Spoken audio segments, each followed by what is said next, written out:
Guys अब मेरे पास है आरसी और इसको चलाता हूँ और आप लोगों को बताता हूँ कि आरएस से कितनी ज़्यादा डिफरेंट है, मतलब क्या क्या चीज़ें जो है इस बाइक के अंदर अलग रहने वाली हैं, उन सारी चीज़ों के बारे में बात करेंगे। और जो भी डिटेल रहेगी भाई देखो रियल लाइफ में चलाने में कैसी है बाइक उसके बारे में बात करेंगे, और आरएस कैसी चलती है कैसी नहीं चलती उसके बारे में भी बात करेंगे। तो देखो भाई सबसे पहली चीज़, इस बाइक पर बैठते ही ना एक चीज़ का इशू ज़रूर होगा। मेरी हाइट 5.5 है, तो पंजे अगर आप मेरे देखोगे तो देखो एकदम बिल्कुल खड़े, और इस पर भी खड़े। तो इसकी जो सीट हाइट है ना वो काफ़ी ज़्यादा ऊंची है, और उन लोगों को थोड़ी प्रॉब्लम ज़रूर होगी जो कि मतलब थोड़े से छोटे हैं। लाइक 5.1 वाले को तो डेफिनेटली दिक्कत होगी, 5.2 वाले को भी होगी। 3 वाला थोड़ा बहुत मैनेज करके अगर चला सका तो चला लेगा, बट वही अगर आरएस के बारे में बात करूँ तो 5.21 या फिर क्या कहते हैं, अगर आप लोग 5.3 है या उससे ऊपर है तो फिर तो कोई दिक्कत नहीं होगी। तो वो चीज़ आप देख लेना। नेक्स्ट चीज़ के बारे में यहीं पर सबसे ज़्यादा एग्रेसिव है भाई, अगर आप R15 से भी देखते हो या आरएस से देखते हो तो डेफिनेटली बहुत ही ज़्यादा एग्रेसिव है भाई, क्योंकि ये पूरी की पूरी ट्रैक टाइप की मशीन है, तो इसमें कुछ नहीं कर सकते। तो भाई सबसे पहली चीज़ के बारे में मैं यहाँ ये बात करना चाहूँगा कि आरएस के ऊपर अगर आप आरएस को चलाते हो तो वो डेफिनेटली भारी आप लोगों को लगेगी, बल्कि दोनों ही एक सेगमेंट की बाइक हैं। बट ये बाइक जो है बिल्कुल ही लाइट वेट है, जब तक खड़ी रहेगी थोड़ी भारी लग सकती है, बट अगर आप उसके बाद इस बाइक को करोगे ना भाई बिल्कुल ही हल्की है, कोई दिक्कत नहीं है। और पावर के बारे में बात करूँ तो जैसे मैंने आपको आरएस में बताया था कि 4000 आरपीएम के बाद में उसमें पावर आती है, बट इसके अंदर क्या है ना जलजला शुरू भाई, ठीक है ना। तो वो चीज़ जो है कहीं ना कहीं आप लोगों को इसके अंदर बहुत ही ज़्यादा प्यारी मिलेगी। देख रहे हो स्वाद भाई स्वाद, सच में KTM जिस चीज़ के लिए जानी जाती है ना परफॉर्मेंस, भाई वो तो टॉप नॉच मिलनी ही मिलनी है। चाहे कितना ही किसी भी गियर में आप एक्सीलेटर दे दो, पावर जो है वो आपको मिलेगी ही मिलेगी। तो ये चीज़ मुझे काफ़ी ज़्यादा अच्छी लगी इस बाइक की। हाँ एग्रेसिव ज़रूर है ये, और जो मैंने दूसरी चीज़ ऑब्ज़र्व करी, सीट कंफर्ट उतना ज़्यादा नहीं है इसका, डेफिनेटली ज़्यादा नहीं है भाई। सीट हाइट मतलब सीट देखोगे ना तो जो राइडर की सीट है काफ़ी हार्डर साइड है इसकी, क्या तो मुझे लग रही है, बट डेफिनेटली मेरे को लगता है कि ये है ही, मतलब इसका जो नेचर बना रखा है ना इस टाइप का, तो वो चीज़ आपको यहाँ पे फील करने को मिलेगी।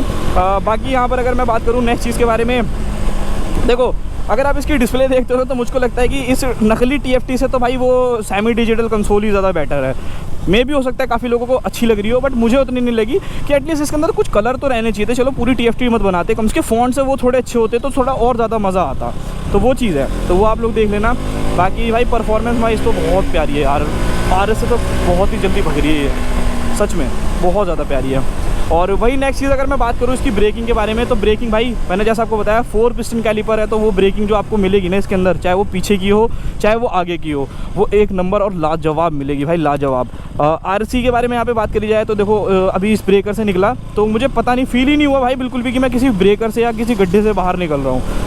उसका रीज़न है इसका जो पीछे वाला सस्पेंशन है, इतना प्यारा है भाई, ऐसे मतलब पूरी बाइक झूलती है, इतना मस्त लगता है ना, वो क्या बताऊँ तुम्हें भाई। तो वो चीज़ एक जो डिफरेंस है वो आप लोगों को यहाँ पर फील हो जाएगी।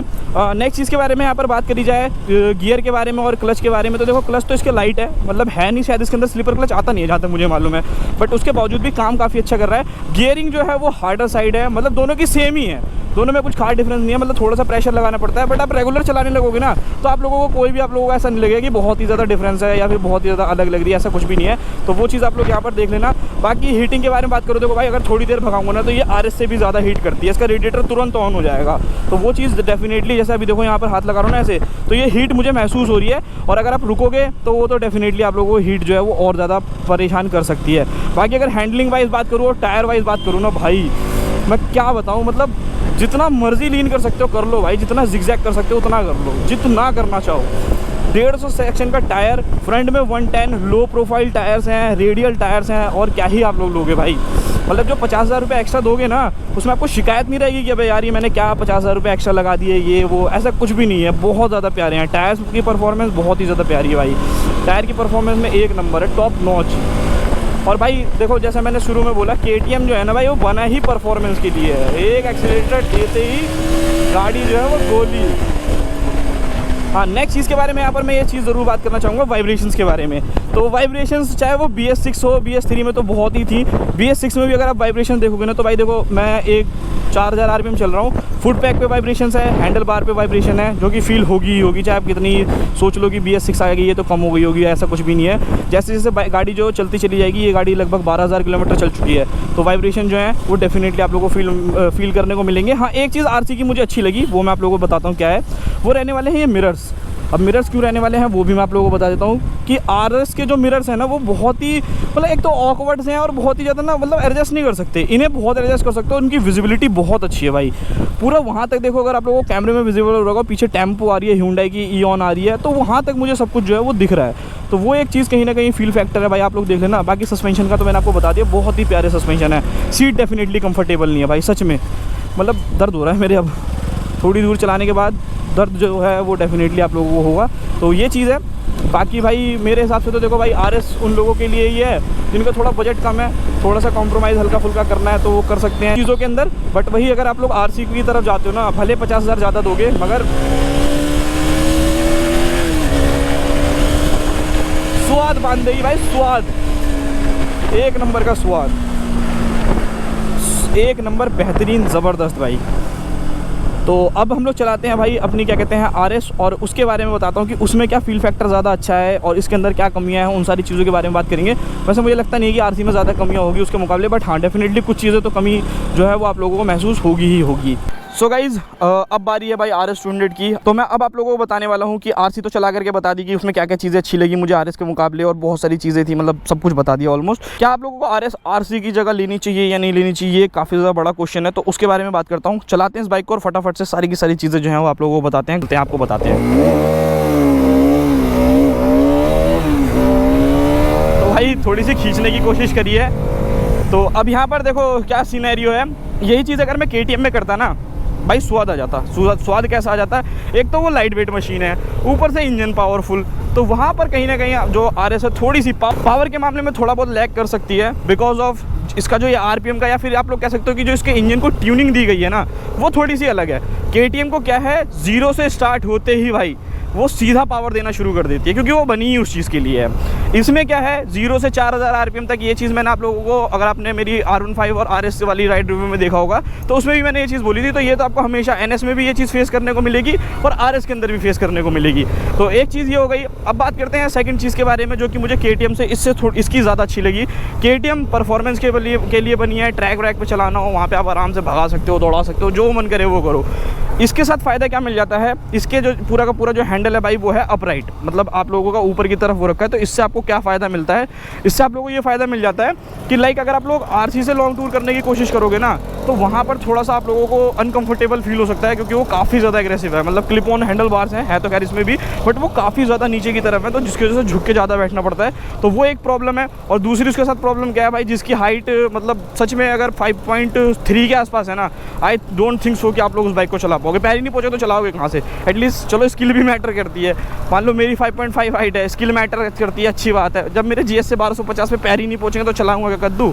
तो वो एक चीज़ है कि अगर आप लोगों की हाइट कम है तो थोड़ा सा आप लोगों के लिए मतलब उस बाइक को रिजेक्ट करना ही पड़ेगा, इसकी तरफ जाना ज़्यादा बेटर रहेगा। अब यहाँ पर अगर मैं बात करूँ कि ब्रेकिंग वाइज बात करते हैं, सस्पेंशन वाइज करते हैं, तो देखो भाई KTM अगर आप लोगों से 50-60 हज़ार रुपये एक्स्ट्रा ले रहे हैं तो that is for some reasons, because उसके अंदर आपको प्रीमियम चीज़ें मिल रही हैं। लाइक आपको बड़े टायर्स देखने को मिल रहे हैं, इसके अंदर छोटे टायर हैं। डेफिनेटली आपको उसमें ही मज़ा आएगा। अगर आप लोग लीन करोगे ना आपको वहीं पर कॉन्फिडेंस आएगा कि नहीं भाई 150 सेक्शन टायर है, यहाँ से लीन करना है भाई, लीन करते हुए गोली हो जाओ, कोई फ़र्क आप लोगों को जो है वो नहीं पड़ेगा। सस्पेंशन काफ़ी अच्छे हैं, USD सस्पेंशन मिलते हैं। उसी के साथ नेक्स्ट चीज़ अगर आप लोग देखोगे तो पूरा डिजिटल मीटर है आप लोगों का, चाहे वो थोड़ा सा लगता है, वैसे तो मुझे उतना ज़्यादा उसके मुकाबले अगर कंपैरिजन करूँ तो ये मुझे ज़्यादा अच्छा लगता है। मतलब उन्होंने जो फ़ॉन्ट्स और बाकी चीज़ें रखी ना वो उतनी मज़ेदार नहीं है, तो वो चीज़ आप लोग देख लेना, आपको अच्छी लगती हो नहीं लगती हो, तो वो चीज़ है। तो यहाँ पर क्या है कि प्रीमियम चीज़ें हैं तो भाई ऑब्वियस सी बात है, जो आप 50-60 हज़ार रुपये एक्स्ट्रा पे कर रहे हो ना फॉर अ रीज़न, तो वो चीज़ आपको ज़्यादा बेटर इसके मुकाबले आपको ज़्यादा देखने को मिलेगी उसके अंदर। तो यहाँ पर ये सारी की सारी चीज़ें हैं भाई।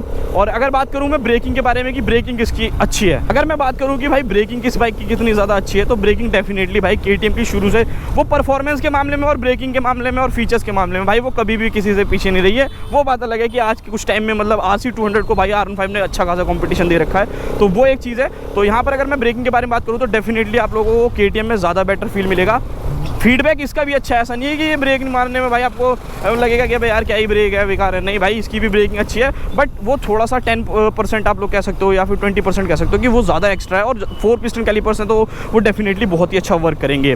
नेक्स्ट चीज़ के बारे में बात करते हैं थोड़ा सा सीट के बारे में कि सीट कंफर्ट कैसा है। डेफिनेटली RS का सीट कंफर्ट मुझे RC से ज़्यादा पसंद है, और RC जो है वो शुरू से ही बदनाम थी, वो बात अलग है। जो नई वाली आई है उसके अंदर थोड़ा सा कंफर्टेबल कर दिया है, पहले से वो RC से कंफर्टेबल है, बट अगर RS और RC में बात करूँ तो भाई भाई आप लोगों को RS जो है वो ज़्यादा कंफर्टेबल मिलने वाली है, तो वो एक चीज़ है।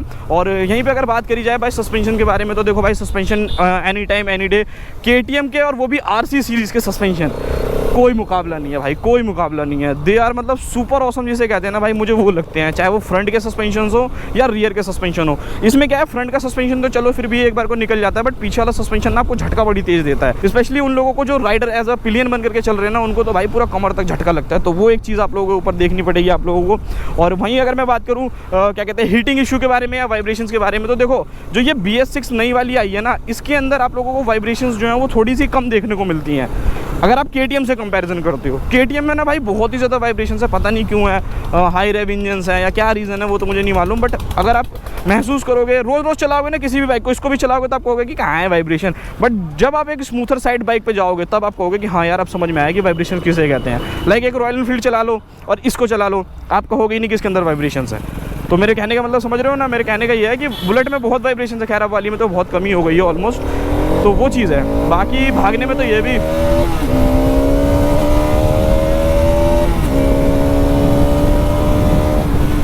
थोड़ा सा ओवरटेक करने में जोश सा आ गया, तो वो जो चीज़ है ना भाई आप लोगों को डेफिनेटली जो है कहीं ना कहीं मज़ा जो है वो आप लोगों का बांध देगी।